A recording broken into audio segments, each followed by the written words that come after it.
Selamat datang di channel YouTube Epping Indonesian Congregation at St. Albans, di Epping di kota Sydney, di Australia. Nama saya Pastor Kian Holik, pastor di Epping.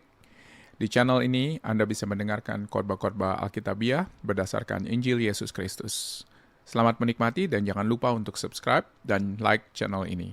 Tuhan memberkati. Apabila ada pertanyaan, silakan hubungi kami di IG atau di FB at epic.stalbans. Kiranya Tuhan memberkati.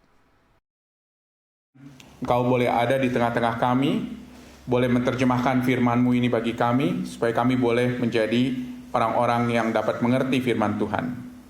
Tuhan tolong bantu kami ya Bapa, bukan hanya menjadi para pendengar dan orang-orang yang mengerti firman, tetapi boleh menjadi orang-orang yang melakukan firman di dalam kehidupan kami sehari-hari.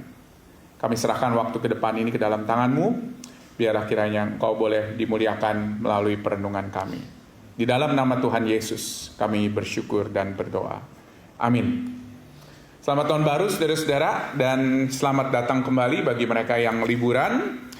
Apa yang menjadi kehendak Allah dalam hidupku?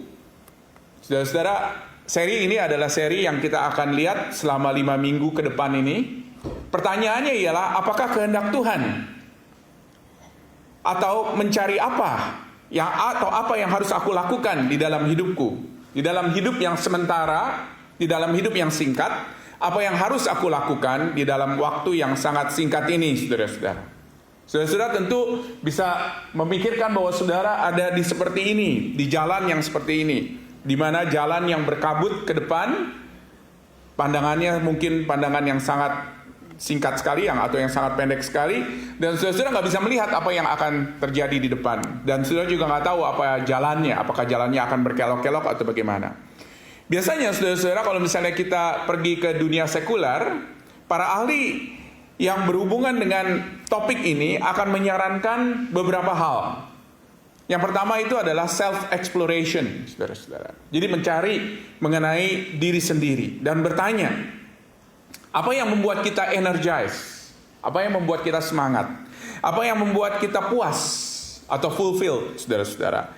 Atau mungkin kita diajak untuk mencari kelebihan kita, diajak untuk mencari kekuatan kita di mana, kemampuan kita, atau bahkan passion kita di mana. Mungkin saudara-saudara pernah mendengarkan hal tersebut gitu ya, dari orang-orang yang pernah menyarankan kepada saudara, mungkin career advisor, atau mungkin saudara-saudara orang-orang yang pernah melakukan ini dan menyarankan kepada saudara begitu loh hal-hal tersebut.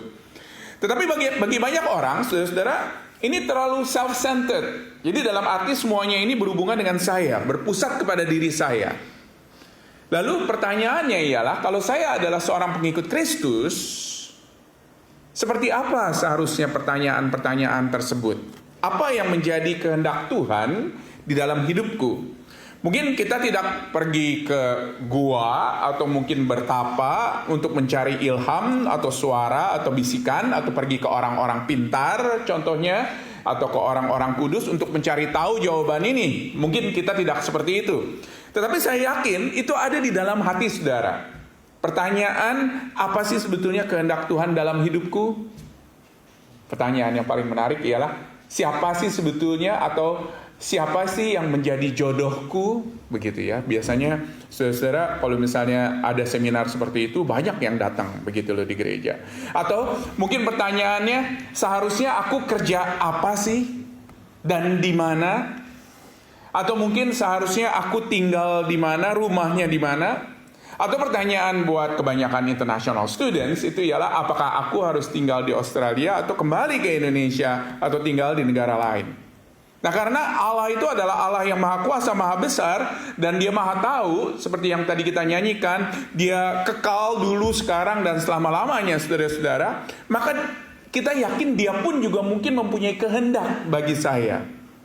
Seperti apa sebetulnya kehendak Tuhan buat saya? Nah, kalau kita lihat di dalam pertanyaan ini, saudara-saudara, tentunya kita akan lihat apa yang berhubungan dengan saya. Begitu loh. Jadi kalau misalnya kita tanya ya, dalam pertanyaan itu, apa kehendak Tuhan bagiku? Itu ada 2 komponen, kehendak Tuhan dan apa yang berguna bagiku. Bagiku apa? Tetapi seringkali kita hanya berpusat kepada apa yang buatku, apa yang untukku. dibandingkan dengan mengerti betul-betul apa yang menjadi kehendak Tuhan.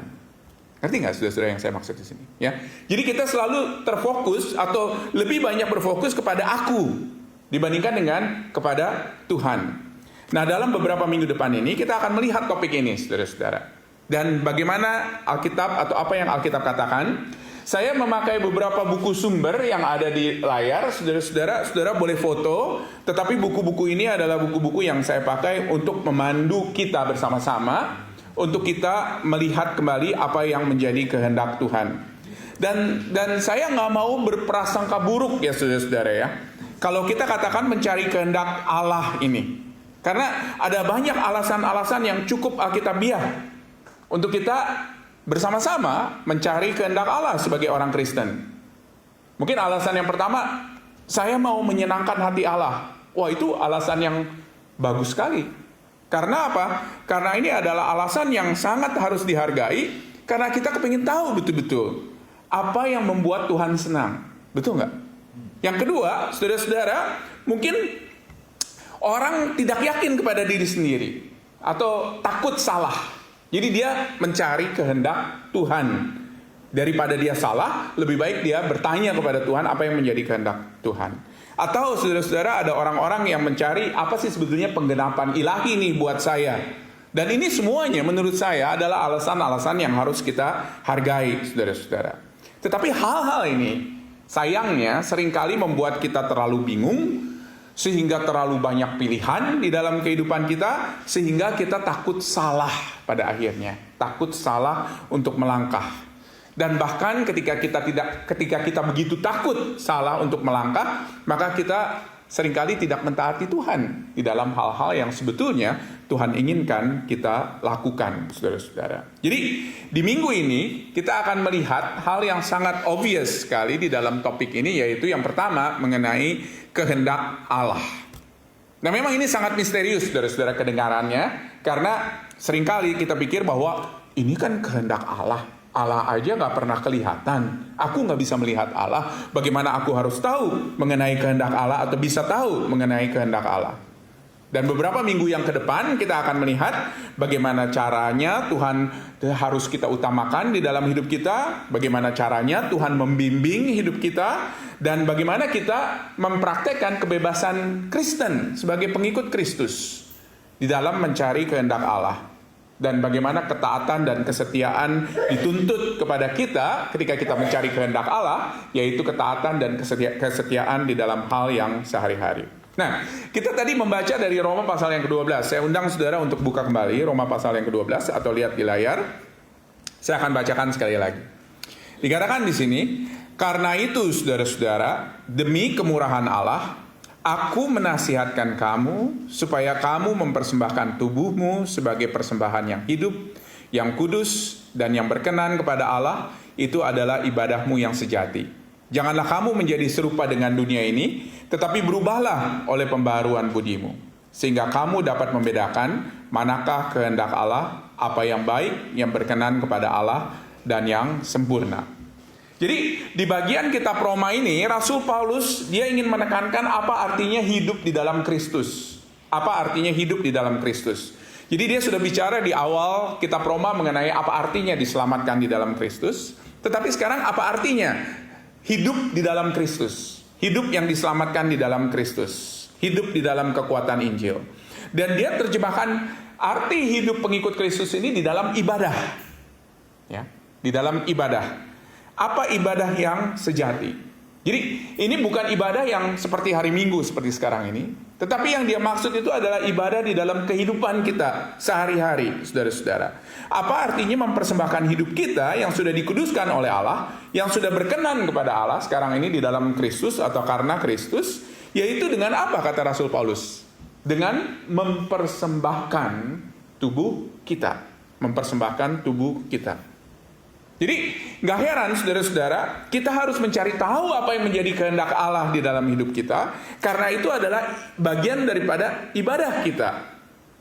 Dan ibadah kita itu ialah dengan mempersembahkan tubuh, mempersembahkan hidup kita, mempersembahkan sepenuhnya kepada Allah. Tetapi pertanyaannya ialah bagaimana caranya? Jangan dikatakan apa? Menjadi serupa dengan dunia ini, Tetapi apa? Berubahlah. Berubahlah apa? Kita baca bersama-sama. 1, 2, 3. Berubahlah di dalam apa? Pembaharuan budimu. Untuk apa? Untuk kita dapat membedakan apa yang menjadi kehendak Allah, yang baik, yang berkenan kepada Allah, dan yang sempurna. Jadi yang pertama dan utama mencari kehendak Allah itu adalah apa? Pakai otak. Pakai otak. Begitu loh. Oke, harus pakai otak. Karena apa? Karena dijelaskan di sini, dikatakan di sini dengan pembaharuan budi. Bukan dengan hati. Bukan dengan perasaan, saudara-saudara. Bukan karena feelingnya begini. Tetapi Allah menghendaki kita untuk menggunakan otak kita. Di dalam bahasa Inggris, di NIV dikatakan, but be transformed by renewing of your mind, saudara-saudara. Mind ini jauh lebih jelas, begitu loh. Jadi dengan otak kita, bukan hanya sekedar dengan hati kita. Jadi bukan dengan sesuatu yang sifatnya hanya sekedar mistis atau abstrak, tetapi sesuatu yang sangat logical berdasarkan firman Tuhan. Dan disinilah kita akan mulai, saudara-saudara. Bagaimana kita mencari kehendak Allah dengan akal budi kita, begitu loh. Dan jalan yang tidak lain dan tidak bukan ialah dengan kita membuka Alkitab, mencari kebenaran Allah di dalam Alkitab. Itulah cara Allah untuk berkomunikasi dengan manusia, saudara-saudara. Oleh karena itu Alkitab disebut sebagai firman Tuhan. Jadi itu adalah memang kata-kata Tuhan. Itu adalah memang isinya kehendak Tuhan. Jadi bagaimana cara kita tahu mencari kehendak Tuhan? Itu adalah dengan membuka Alkitab, dengan membaca Alkitab, saudara-saudara. Dan kita akan melihat sekali lagi bagaimana caranya tulisan-tulisan yang ada di dalam Alkitab ini mengekspresikan apa yang menjadi kehendak Tuhan bagi saya. Dan ini memerlukan cara kita untuk berproses, berpikir, dan bukan hanya sekedar dicekoki begitu loh, atau disuapi, saudara-saudara. Jadi kalau misalnya kita pergi ke restoran, saudara-saudara, kalau misalnya saudara pergi ke restoran yang begitu banyak pilihan, saudara-saudara, saudara akan tahu nggak dengan jelas apa yang saudara mau? Kalau saudara nggak punya pilihan sebelumnya, saudara akan bingung karena terlalu banyak pilihan. Pada akhirnya apa? Pada akhirnya nanya kepada chefnya, katakan, what is your recommendation? Betul nggak? Karena apa? Karena kita malas mikir, saudara-saudara. Dan Allah sekarang akan menunjukkan kepada kita apa yang menjadi kehendaknya di dalam Alkitab, dan kita harus menggunakan otak kita untuk berpikir dan untuk berproses dan untuk mencari tahu apa yang menjadi kehendaknya. Dan Rasul Paulus dikatakan di sini bahwa lakukanlah ini semuanya dengan pembaharuan budi. Dan luar biasa, saudara-saudara, ini adalah proses yang Allah ingin ajak dengan kita untuk bersama-sama mencari apa yang menjadi kehendak Dia bagi hidup kita. Apa yang dikatakan oleh firman Tuhan mengenai kehendak Allah ini? Nah, salah satu buku yang tadi saya tunjukkan, buku Just Do Something dari Kevin DeYoung, itu akan membantu kita menurut saya untuk mencari kehendak Allah dengan cara yang sangat sederhana. Ada 3, saudara-saudara. Yang pertama, yaitu ada yang disebut di Alkitab kehendak Allah sebagai titah Allah. Titah Allah, decree, saudara-saudara, di dalam bahasa Inggrisnya. Di sejarah Indonesia ada satu presiden yang mengeluarkan satu dekret pada tahun 1959. Presiden apa, saudara? Presiden Soekarno, betul. Tahunnya tahun 1959 supaya orang-orang Indonesia atau pemerintah Indonesia kembali ke dalam Undang-Undang Dasar 1945. Itu dekret. Oke, titah, saudara-saudara. Jadi apa titah ini? Titah ini adalah semua yang Tuhan sudah tentukan dan pasti terjadi. Dan kebanyakan telah terjadi. Jadi ini adalah sesuatu yang pasti absolut, tidak bisa diganti, pasti terjadi. Di Efesus 1 ayat 11 ada di layar, dikatakan seperti ini. Aku katakan di dalam Kristus, karena di dalam Dialah kami mendapat bagian yang dijanjikan. Kami yang dari semula ditentukan untuk menjadi bagian itu sesuai dengan maksud Allah, yang di dalam segala sesuatu bekerja menurut keputusan kehendaknya. Ini apa, saudara-saudara, bagian ini? Ini adalah titah. Ini adalah decree, saudara-saudara. Jadi ini adalah sesuatu yang pasti terjadi, sudah ditentukan oleh Allah dari dulu, sejak dunia dijadikan, bahwa kita yang percaya kepadanya menjadi bagian daripada keluarga Allah, saudara-saudara. Dan luar biasa, ini adalah sesuatu yang sudah ditentukan oleh Allah dari dulu dan pasti terjadi. Yang kedua, saudara-saudara, dikatakan di Matius 10 ayat 29 dan 30, Yesus di sini berkata, dikatakan seperti ini. Bukankah burung pipit dijual 2 ekor seduit?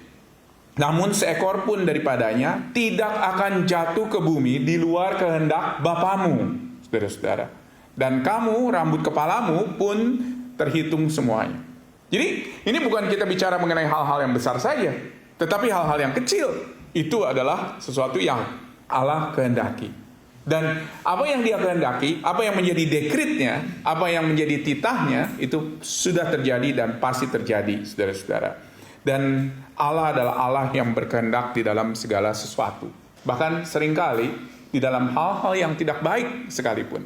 Di Kisah Para Rasul pasal yang keempat, ayat 27 hingga 28, di sini dikatakan, sebab sesungguhnya telah berkumpul di dalam kota ini Herodes dan Pontius Pilatus beserta bangsa-bangsa dan suku-suku bangsa Israel melawan Yesus, hambamu yang kudus, yang kau urapi, untuk melaksanakan segala sesuatu yang engkau, yaitu Allah, tentukan dari semula oleh kuasa dan kehendakmu.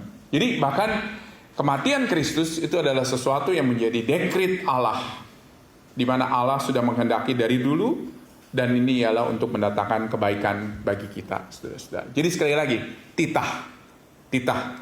Allah tahu semuanya, dan di dalam kemahakuasaannya dia mengawasi semuanya, dan ini adalah kehendak Allah yang absolut. Gak bisa diganggu gugat, saudara-saudara. Sebelum dunia dijadikan, dan ini adalah sesuatu yang pasti terjadi, tidak bisa digagalkan oleh siapapun. Yang kedua, saudara-saudara, yaitu adalah hasrat. Hasrat Allah atau desire. Ini adalah sisi lain dari kehendak Allah. Dan ini adalah kehendak Allah yang dia inginkan atas ciptaannya. Jadi yang dia rindukan. Kehendak Allah ini adalah sesuatu yang Allah harapkan dari ciptaannya. Dan Allah menghendaki segala sesuatu, tetapi dia juga memberikan kebebasan kepada manusia. Yang mana manusia harus bertanggung jawab di dalam kebebasan itu, saudara-saudara. Jadi di dalam kedua sisi ini kita melihat bagaimana bagian ini juga disebut sebagai kehendak Allah di dalam Alkitab. Tetapi di dalam kehendak Allah yang sifatnya hasrat ini adalah sesuatu yang mana manusia dituntut sebuah tanggung jawab, saudara-saudara. Jadi contohnya dari 1 Yohanes 2 ayat 15 hingga ayat yang ke-17 ada di layar. Dikatakan di sini, janganlah kamu mengasihi dunia dan apa yang ada di dalamnya. Jikalau orang mengasihi dunia, maka kasih Allah tidak ada di dalam orang itu. Sebab semua yang ada di dalam dunia, yaitu keinginan daging dan keinginan mata, serta keangkuhan hidup, bukanlah berasal dari Bapa, melainkan dari dunia. Jadi ini adalah kehendak atau perintah Bapa, yang mana dia berhasrat kepada kita agar kita lakukan. Dia rindu untuk kita lakukan. Dia rindu untuk kita berjalan. Saudara lihat nggak kalimatnya di sini? Kalimatnya itu ialah semuanya jikalau. Betul nggak? Jikalau orang mengasihi dunia, maka kasih Bapa tidak ada di dalam dunia. Janganlah kamu mengasihi dunia. Itu adalah hasrat daripada Allah. Untuk berjalan dalam kehendak Allah ini, maka Rasul Yohanes katakan, lakukanlah sesuatu yang berlawanan dengan dunia. Gitu loh. Melakukan kehendak Allah berarti kita melawan keinginan mata dan melawan keangkuhan hidup. Dari Ibrani pasal yang ke-13 ada di layar juga. Dia katakan, maka Allah damai sejahtera yang oleh darah perjanjian yang kekal telah membawa kembali dari antara orang mati Gembala agung segala domba, yaitu Yesus Tuhan kita. Kiranya memperlengkapi kamu dengan segala yang baik untuk melakukan kehendaknya dan mengerjakan di dalam kita apa yang berkenan kepadanya oleh Yesus Kristus. Bagi dialah kemuliaan sampai selama-lamanya. Amin. Ini adalah hasrat Allah, kehendak Allah yang sudah diberikan kepada kita di dalam Tuhan Yesus Kristus, memperlengkapi kita supaya kita bisa melakukan itu, saudara-saudara. Jadi luar biasa, kita ini bukan orang-orang yang pergi ke medan perang tanpa perlengkapan, tanpa senjata. Kita ini sudah diberikan senjata. oleh Allah untuk kita berperang ketika kita hidup di dalam dunia. Masalahnya, kita mau pakai atau enggak senjata tersebut, saudara-saudara. Saudara-saudara, yang terakhir dari Ulangan pasal yang ke-29. Ayatnya yang ke-29. Dikatakan di sini, hal-hal yang tersembunyi ialah bagi Tuhan Allah kita, yang tadi kita baca, tetapi hal-hal yang dinyatakan ialah bagi kita dan bagi anak-anak kita sampai selama-lamanya. Jadi ada dua hal di sini, hal-hal yang tersembunyi dan hal-hal yang dinyatakan. Hal-hal yang tersembunyi itu adalah kehendak Allah yang absolut, yang nomor satu tadi. Hal-hal yang dinyatakan itu adalah kehendak Allah yang sifatnya hasrat Allah, saudara-saudara. Jadi dari dua sisi kehendak ini dua-duanya boleh dikatakan ada di dalam Alkitab. Dan ini adalah bagian daripada siapa Allah, saudara-saudara. Ini adalah kehendak Allah. Dua-duanya adalah, kita boleh dibilang, kehendak Allah. Tetapi ada sesuatu yang pasti terjadi, di mana Allah itu nggak bisa diganggu-gugat di dalam apa yang dia inginkan. Tetapi ada yang sifatnya itu hasrat, di mana dia berharap manusia lakukan, dan manusia dipanggil untuk bertanggung jawab untuk melakukan hal tersebut. Kehendak Allah di dalam hukum Taurat contohnya, itu adalah hasrat. Jangan membunuh, jangan berzina, jangan berbohong, dan lain sebagainya, saudara-saudara. Tetapi kita tahu bagaimana orang Israel berzina, berbohong, membunuh, begitu. Itu adalah hasrat Allah. Nah, yang ketiga, saudara-saudara, ini adalah sesuatu yang lebih fleksibel atau lebih fluid. Tetapi ini kita nggak bisa bilang bahwa ini bukan kehendak Allah, yaitu apa yang disebut sebagai pimpinan Allah. Jadi tadi yang pertama itu apa? Titah Allah. Nah, saya tes nih tadi. Apa yang pertama? Titah Allah. Yang kedua apa? Hasrat Allah. Yang ketiga itu adalah pimpinan Allah. Pimpinan Allah. Ini yang disebut sebagai direction. Nah, ini adalah sebetulnya kebanyakan pertanyaan dari kita, orang-orang modern saat ini, yang datang ke gereja ataupun yang bahkan tidak datang ke gereja, untuk bertanya kepada Tuhan, apa yang menjadi kehendak Tuhan bagi saya? Sebetulnya yang dimaksud ini adalah kehendak Tuhan yang ini. Yang lebih sifatnya itu adalah pimpinan Allah atau direction. Contohnya, harus kerja di mana? Oke? Contohnya, jodoh saya siapa? Contohnya, saudara-saudara, tinggal di mana, dan lain sebagainya. Ini semuanya adalah sifatnya lebih kepada direction, lebih kepada pimpinan Allah. Tetapi apakah ini tidak disebut kehendak Allah? Tidak juga. Ini adalah kehendak Allah, saudara-saudara. Tetapi sifatnya itu ialah Allah bukan mendikte kita. Oke? Allah bukan mendikte kita, tetapi Allah memimpin kita. Kita manusia lebih tertarik kepada yang satu ini, saudara-saudara, dibandingkan dengan titah, dibandingkan dengan hasrat Allah. Itu sayangnya. Kita lebih kepingin tahu siapa jodoh saya. Kita lebih kepingin tahu ke gereja mana saya harus pergi, begitu loh. Kita lebih kepingin tahu mobil warna apa dan lain sebagainya, saudara-saudara. Kita lebih kepingin tahu apa, kapan, siapa, dan di mana, saudara-saudara. Tetapi pertanyaannya ialah, apa Allah punya kehendak seperti ini? Yang kehendak yang sifatnya direction ini, apakah ini sesuatu yang ditunjukkan kepada kita, saudara-saudara? Saudara boleh cari tahu di dalam Alkitab. Kalau misalnya saudara ingin tahu siapa jodoh saudara, kehendak Tuhan di dalam hidup saya, saudara cari di dalam Alkitab sampai ubannya semuanya keluar pun juga saudara nggak akan ketemu, begitu loh. Nggak akan ketemu. Dan luar biasa, saudara-saudara, pertanyaannya ialah, berarti apa yang menjadi pimpinan Allah di dalam kehidupan saya? Seringkali kita cari-cari hal yang sebenarnya Allah nggak pernah reveal atau nyatakan kepada kita, atau berikan kepada kita. Itu kita cari-cari. Dan tentunya kalau kita cari-cari sesuatu yang nggak ada, akan ketemu nggak? Nggak akan ketemu, betul nggak? Nggak akan ketemu. Sampai kita mati pun tidak akan ketemu, saudara-saudara. Di mana kita bekerja? Siapa jodoh saya? Apakah saya harus tinggal di Australia atau di Indonesia, saudara-saudara?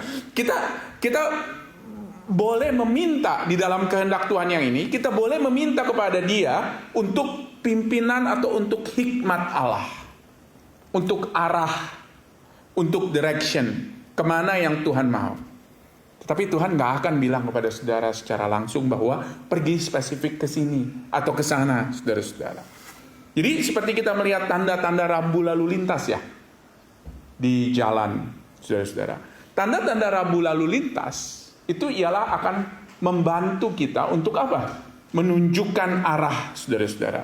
Menunjukkan arah. Supaya tidak ada kecelakaan. Betul nggak? Supaya tidak ada korban jiwa. Tetapi apakah kita mau melakukan itu? Apakah kita mau mentaati itu? Itu semuanya terserah kita. Dan luar biasa, saudara-saudara. Di satu pihak, Allah punya rencana yang spesifik di dalam hidup kita. Tetapi bukan berarti dia tidak memberitahukan kepada kita. Apa yang Allah tahu, saudara-saudara, ialah Allah tahu. Allah tahu nggak kalau misal tanggal 11 Januari kita akan berkumpul di Epping ini? Dia tahu. Tetapi apakah dia mengatakan kepada kita secara langsung bahwa untuk kita datang ke gereja di Epping ini pada tanggal 11 Januari? Enggak. Jadi dia maha tahu, tetapi dia tidak menunjukkan kepada kita kehendaknya yang spesifik, saudara-saudara. Apakah dia tahu sebelum dunia ini dijadikan? Kalau saudara mungkin akan studi di Macquarie Uni, dia tahu. Begitu loh. Tetapi apakah dia akan menunjukkan kepada saudara? Dan dia akan tentukan kepada saudara? Dan dia akan katakan kepada saudara studi di Macquarie Uni? Tidak, saudara-saudara. Allah akan membantu kita untuk menentukan pilihan kita berdasarkan hikmat yang berasal dari dia. Dan ini adalah jauh lebih sulit, saudara-saudara. Karena apa? Karena kita bekerja dengan Allah secara organik, di mana akal budi kita itu dipanggil untuk di-exercise, untuk dilatih, untuk kita mencari tahu apa sih sebetulnya yang menjadi kehendak Allah di dalam hidup saya. Itu yang disebut sebagai pembaharuan budi oleh Rasul Paulus, untuk menentukan, saudara-saudara, pada akhirnya apa yang menjadi kehendak Allah di dalam apa yang menjadi direction daripada Allah. Kevin DeYoung di dalam bukunya, saudara-saudara, dia katakan seperti ini: Trusting in God's will of decree is good. Dia katakan, following His will of desire is obedient.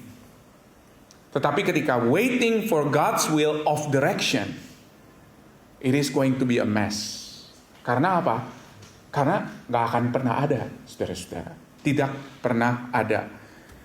Bahaya bagi kehidupan kerohanian kita atau pertumbuhan kita ialah banyak orang Kristen menunggu direction ini, dan pada akhirnya tidak berbuat apa-apa.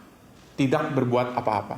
Dan saudara, ada banyak hal yang sebetulnya kita bisa kerjakan untuk kemuliaan Allah, untuk kemuliaan kerajaannya, tetapi kita diam karena apa? Karena kita menunggu ada sesuatu datang dari Allah. Tuhan itu bukan seperti bola ajaib yang kita kocok-kocok, ya saudara-saudara, dan keluar angka yang kita mau, saudara-saudara. Tetapi dia adalah Allah yang baik, yang memberikan kepada kita otak, akal budi, untuk kita berproses bersama-sama dengan dia. Dan cara kita ialah bagaimana caranya kita mentaati dia di dalam proses ini, untuk kita terus mencari apa yang menjadi direction-nya dia di dalam kehidupan kita. Saudara tentunya pernah pakai Google Map seperti ini, betul nggak? Pernah pakai Google Map seperti ini ya.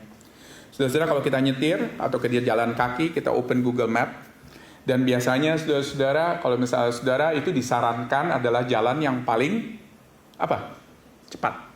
Betul nggak? Jalan yang paling cepat untuk sampai ke tujuan saudara. Tapi saudara pernah nggak jalan dan tidak mengikuti pimpinannya? Pernah nggak, saudara? Pernah ya? Saya juga pernah. Lalu apa yang dia lakukan si Google Map ini? Apa yang dia lakukan ketika kita nggak ngikutin apa yang dia mau? Dia redirect. Betul nggak? Redirect. Supaya kita kembali lagi ke dalam tujuannya. Oke? Dia nggak bilang, saudara-saudara, nggak ada itu komennya di Google Map. Kalau misalnya kita ngelanggar itu, dia bilang, bodoh lo, gue udah bilangin lewat sini. Bandel, nggak mau jalan sini. Enggak, saudara-saudara, nggak ada yang seperti itu. Tetapi dia recalculating, redirecting, saudara-saudara, mencari jalan yang baru untuk sampai kepada tujuannya. Dan Allah memberikan kepada kita, saudara-saudara, kemampuan untuk kita redirecting kepada tujuan Allah, untuk berjalan bersamanya, untuk mengenal Dia, untuk bertanya kembali kepada Dia apa yang menjadi kehendak-Mu di dalam hidupku, untuk membaca firman-Nya dan melihat apa yang menjadi kehendak Allah di dalam hidupku. Saudara-saudara, oleh karena itu kita harus terus mencari kehendak Allah. Apapun itu, apakah itu kehendak Allah yang sifatnya titah, desire, direction, kita harus terus mencari kehendaknya. Karena itulah yang Yesus katakan, Di Matius 6 ayat 33 dikatakan, carilah dahulu kerajaan Allah dan kebenarannya, maka semuanya akan ditambahkan kepadamu. Apa yang dimaksud dengan semuanya? Semua yang kita perlukan, saudara-saudara. Dan lihat konteksnya. Konteksnya ayat ini ialah Yesus mengajak kepada kita semua untuk percaya kepada Allah yang akan mencukupkan kita. Jadi ketika kita bertanya kepada Allah, Allah apa yang menjadi kehendak-Mu di dalam hidupku, Dia akan sediakan, saudara-saudara. Ketika kita minta kepada Allah, Allah tunjukkan atau berikan kepadaku hikmat untuk aku mencari kehendak-Mu, Dia akan sediakan, saudara-saudara. Karena itulah yang menjadi kebutuhan kita. Biar bagian ini membuat kita, sekali lagi kalau misalnya makan makanan, kalau course itu makanan full course di Australia atau di Western countries, saudara-saudara, ini adalah appetizer begitu ya. Jadi mudah-mudahan ini bisa membuat saudara lebih kepingin tahu lagi apa yang menjadi kehendak Allah, dan kita akan bersama-sama untuk mencari tahu dalam 5 minggu ke depan ini apa yang menjadi kehendak Allah di dalam hidup kita, yang menyenangkan Dia. Dan biarlah kiranya Dia boleh menunjukkan pertama-tama siapa Dia, apa yang menjadi kehendaknya di dalam hidup kita, dan bagaimana kita berproses bersama-sama dengan Dia. Mari kita berdoa, saudara-saudara.